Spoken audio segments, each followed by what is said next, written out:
Hi, we're back. This is video number 3. We had some technical issues with video number 2.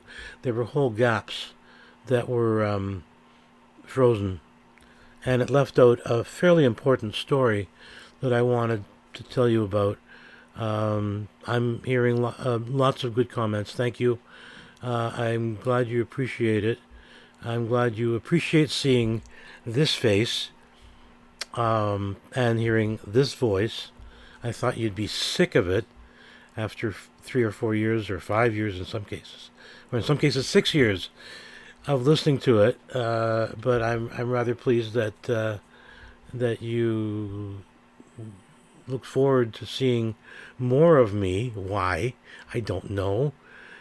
But okay, as long as you're willing to sit and listen to stories, I'm willing to sit and tell you about them. But there was one story that got cut out of that video a couple days ago, and it had to do with my predecessor, Karl Waldhauser. As some of you, a few of you may remember him from the early days just before I came on board in 1983. What I wanted to tell you about him was some people who did have him in the latter part of his career didn't like him. He was an old school gentleman from Germany who had things done this way. In fact, the story went that when he conducted the choir, let's say for Remembrance Day, they would line up at the on stage, and he had a secret signal that had the entire choir move one way or the other 2 or 3 inches because he wanted them just right. And he would do this, and they would all move, and he would do that, and they would move back. And if they dared do something that wasn't called for, like pass wind or something, he would be ferociously angry. But as the school modified itself, and as the demographics of the school changed, he couldn't change with it. He was well into his 60s by the time I came on board. And me, as a foolish 29-year-old guy, thinking I could change the planet and the course of rivers, and he looked at me like I had fool right across my forehead. And he said to me, it's a difficult school to teach in. The students are difficult. It's not like the old days. I want the old days back, kind of thing. But I'm glad I'm leaving. This is a gentleman who had been, as a youngster growing up in Germany, an accomplished musician. In fact, he was apparently gifted to the point where, before World War II, he had received all kinds of accolades, English, um, and when the Nazis came to power, it was pressed upon him to join the Hitler Youth Movement. So he did, without any indication that he wanted to be a soldier or anything like that. He just wanted to play violin. That's all he wanted to do. So he joined the Hitler Youth Movement as a violinist, and he played in orchestras and everything. Push came to shove, and towards the end of the war, he was drafted into the Air Force, the Luftwaffe. And the first flight he took, he landed behind enemy lines in Allied territory and immediately surrendered. And he spent the rest of the war playing violin for the United States Army in their mess tent. And they paid him, but they couldn't pay him in money, so they paid him in things like cartons of cigarettes. And he came to North America after the war, and with the cigarettes he parlayed that into a lot of money on the black market, and he bought a lot of property. But he was a magnificent musician, really, really knowledgeable. We had a long talk. We had a good 2-hour conversation in June of 1983, and he never did get the credit for not only starting up the string program in North York and in Toronto and in Peel, but he was an accomplished composer, violinist, pianist, and he, unfortunately, because there was a conflict of interest, conflict of personality, there's the phone again, between him and the principal of the school at the time, he left on really bad terms, and I felt bad about that. But it gave me the chance to come into Westwood and become whatever it is I became. Hopefully that worked out. But that was Mr. Waldhauser, Karl Waldhauser. The same, my very first year, I got to tell you this story because there will be people watching who will know who this is.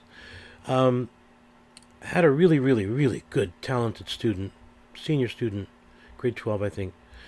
And someday in June, he bounces into the music room and says, "Congratulate me." "Congratulations." And he says, "I've got a baby sister." "Congratulations on your baby sister." Okay, didn't think anything of it. And this gentleman was a really good musician, and in fact, if I'm not mistaken, he won the very first Musician of the Year award. Because that was the first year I gave them up, because they didn't exist when I got there. 14 years later, into the room walks this tall young lady, already an accomplished musician in several different ways, and it blew my mind. That was the first time I had been involved in, I have, birth of a kid, and 14 years later she walks in to the music room and promptly becomes the dominant force of one of the finest musicians I have ever taught. Wins 2 Musician of the Year awards back to back. And just wonderful person. And her birthday is coming up in June.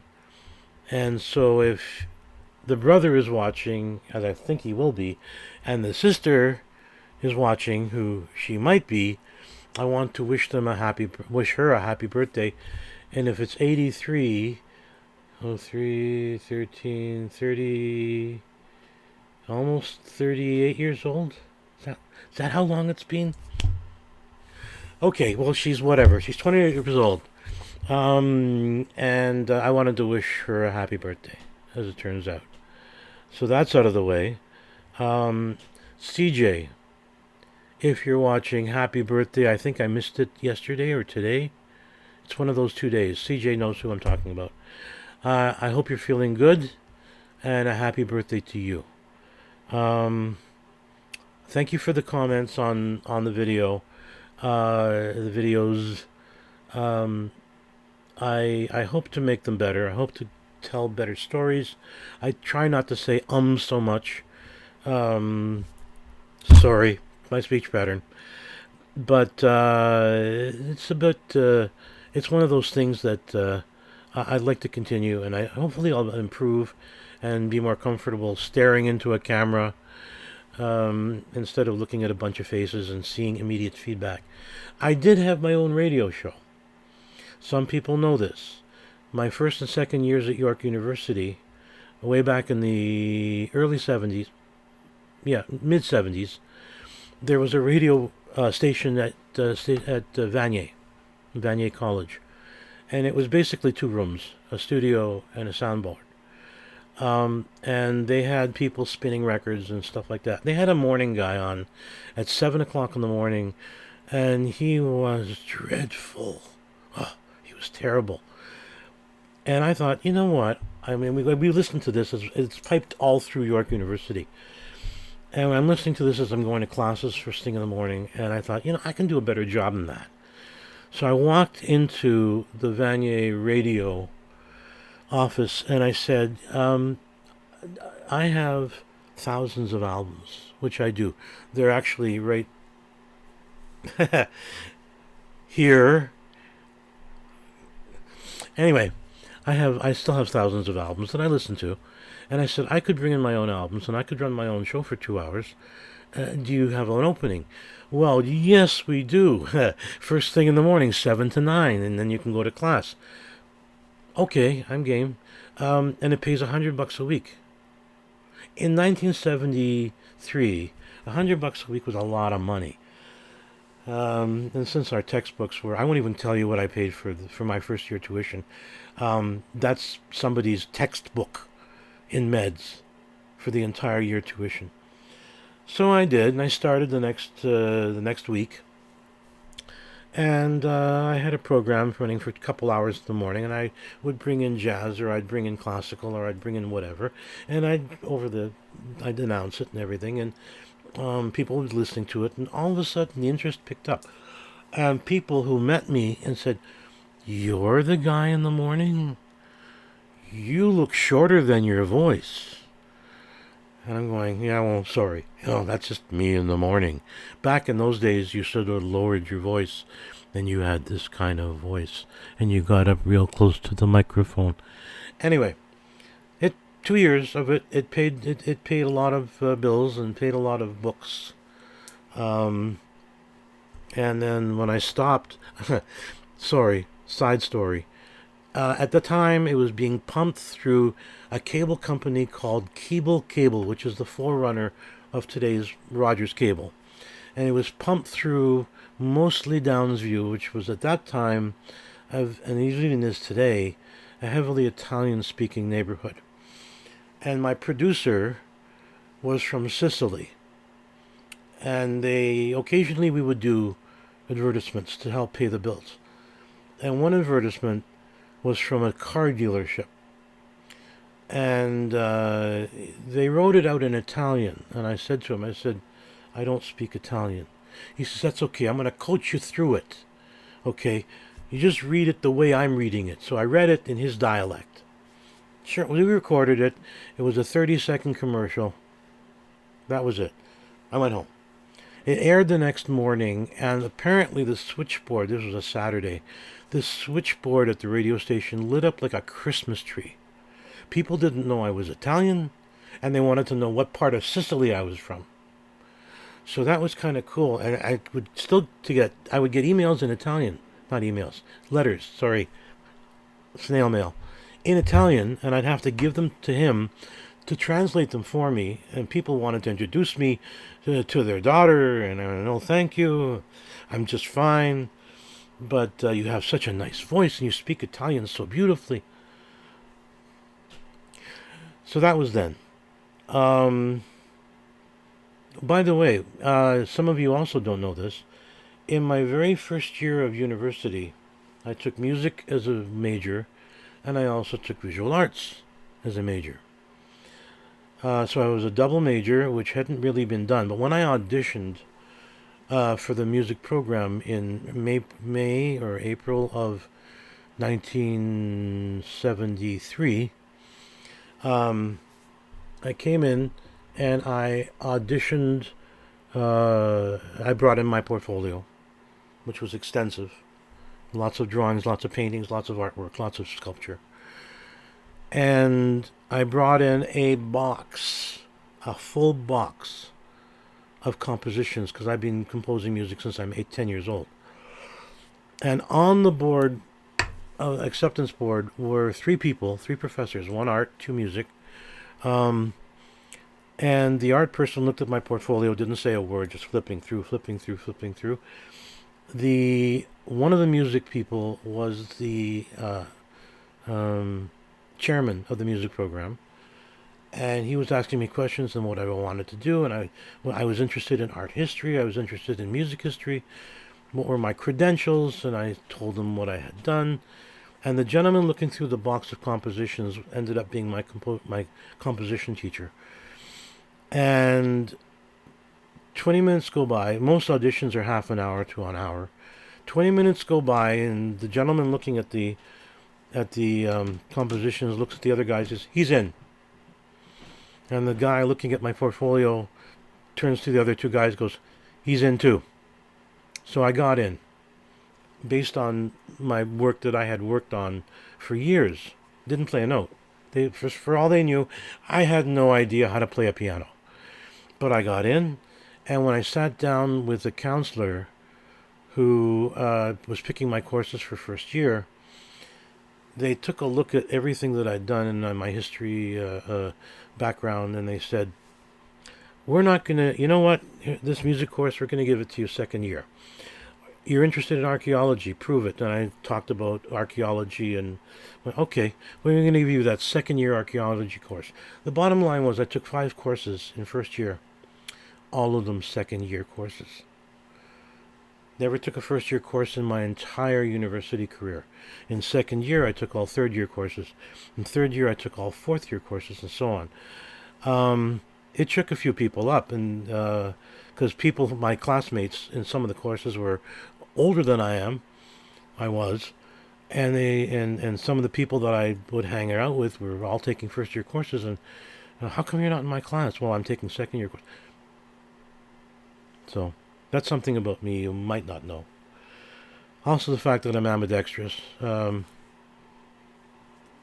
can ruin things. I can write in both hands. Some of you know that. I had a young lady who was came from a culture that was quite religious, and whatever hand was closer to the board was the hand I would write on, with the board. And she saw me writing with one hand, my left hand. Then she saw me writing with my right hand, and she said, "Did you just write on the board with both hands?" I said, "Yeah, and I can write upside down with both hands, and I can write backwards with both hands." And I thought her head was going to explode. She said, "Sir, you're possessed. I'm going to have my minister talk to you." Okay, bring him on. I'm game. I like a good conquest. And then there's something else, and there was something in front of her, and I wrote the words so that they faced her. So I was writing upside down. And she looked at me and says, "Sir, you're going straight to hell." I'm going, "I know. I have a full condo, furnished, air-conditioned, TV, pool, everything." Well, that was it. I could hear the gears grinding in her head. Oh, well, sorry. I am going to hell at some point. But I've been there before. It's all right. It's nothing. One story of recent age involves the principal, Mr. Peter Hill. He joined 2004-ish, something like that. And I recognized him. So he was introducing me and introducing himself to the school. And I walked into his office, I think the first week of school or something. I introduced myself as I'm a music teacher and blah, blah, blah. And I said, "We've crossed paths before." And he said, "We have?" I just assumed you'd be like every other music teacher that I have to tell. I said, "You were once in the Toronto Youth Symphony, weren't you?" And he said, "Yes. I played first chair violin." I said, "I know.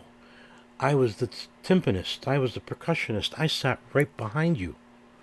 And I recognized you." And this was both when we were both about 14 or 15 years old. We both played in the Toronto Youth Symphony Orchestra. And in fact, I brought in an album that we recorded in 1970, which I have here. I'll show it to you. I didn't dig it out. But it's got all the names of the orchestra listed on the back, and it's classical music. The conductor was a gentleman by the name of Jacob Grube. And Jacob hand-picked people in that orchestra. He was at every audition. So he saw Peter and he saw me. Mr. Hill, sorry. And I showed him the back of the album, which he also had. And it listed him as first violin, and it listed me as timpani. He says, "Now you're making me feel old." But man, we hit it off from that point on. He went on to teach phys ed and counseling and computers and jock stuff. And I continued on the music path. But yeah, we immediately made contact the first day he was there. So that's the side issue. I don't want to talk too long today. Apparently people are saying, "You get boring after a while." I said, okay, so we're now at the 20-minute mark.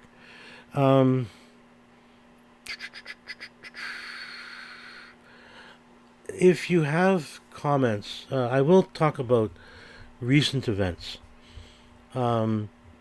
and so on. But I have to go that I have to go back, and I've got to try and not do chronologically, but get through some of the early stories, some of the big productions that we did. We did not West Side Story. I talked about that yesterday, 2 days ago. We did Grease. That's another reason I looked the way I did. I had to work with people who they knew I hated the play. I hate the play to this day. The only play I hate more is Sound of Mucus. Um, the bills are alive with the Sound of Mucus. To this day I can't stand that play. Sorry if you like it. I'd much prefer Mary Poppins and Superfragilexpialidocious. Um, but we did Grease, and I not only hate the play, I hate the music. 50s music. It's right up there with country and western. If you're a country western fan, I do apologize. But if you want to get me out of a store fast, put on country and western. I'll be out in no time. But 50s music, that's the foundation of all the music that's being heard today. It is. Do I like it? No. Um, do I like Grease? No. Not unless you've got John Travolta and Olivia Newton, whatever her face is, in it. We had a really, really good cast. We had wonderful musicians. A couple of musicians will be watching this and they'll remember it because it was their first exposure to me. Um, and we made it through, and we had a unique stage setup, a thrust stage. So we even had a golf cart, I think, if I'm not mistaken, as the car. And it was a wonderful production. It really was a great production. Doesn't mean I like it anymore or any less, but it was a wonderful production. And there's some stories about that I'll get into with some oddball things happening. We did several plays, including one called Arrivals and Departures, or Departures and Arrivals. That was such a wonderful show. It was funny. It was the people that worked on that show, the directors, were just tremendously talented people, and the actors and actresses. Um, they will be watching this too, and I congratulate you. Still, it was such a good show that I remember almost every detail. Even today, how many years later is it? Just a wonderful show. So we worked on a lot of good things, and the stage crew was involved. The musicians were involved in some cases, but probably the things that I really, really enjoyed the most were, as I mentioned a couple of days ago, the Communications Festival, because that was a festival where anybody could get on stage and do anything they wanted to do. And we had to audition them. And I will tell you some stories. Some of you out there were with me when we used to audition for the Communications Festival, for the talent shows, for multicultural shows, and some of the people that came to audition, it was like American Idol, where Simon Cowell says, "You can't sing." Well, my friends say I can't. You can't sing, and you're ugly. Go home. So I've got stories about that, and I will get into that. But this time around, we're already running 23 minutes. It's a long video. Leave comments. Um, PM me comments through Facebook, suggestions, what you want to talk about. I thank you for all the good comments I've received so far and the support. And I'm just sitting here talking to a camera, being myself. That's all I'm doing. And I appreciate your comments and your feedback. Okay, if it's negative feedback, don't send it my way. I don't want to talk about it. If it's positive feedback, I will accept it. Okay? Anyway, I think we're done. Take care of yourselves. Get vaccinated. That's an order, or I'll come looking for you with a needle. A knitting needle. Take care. Bye.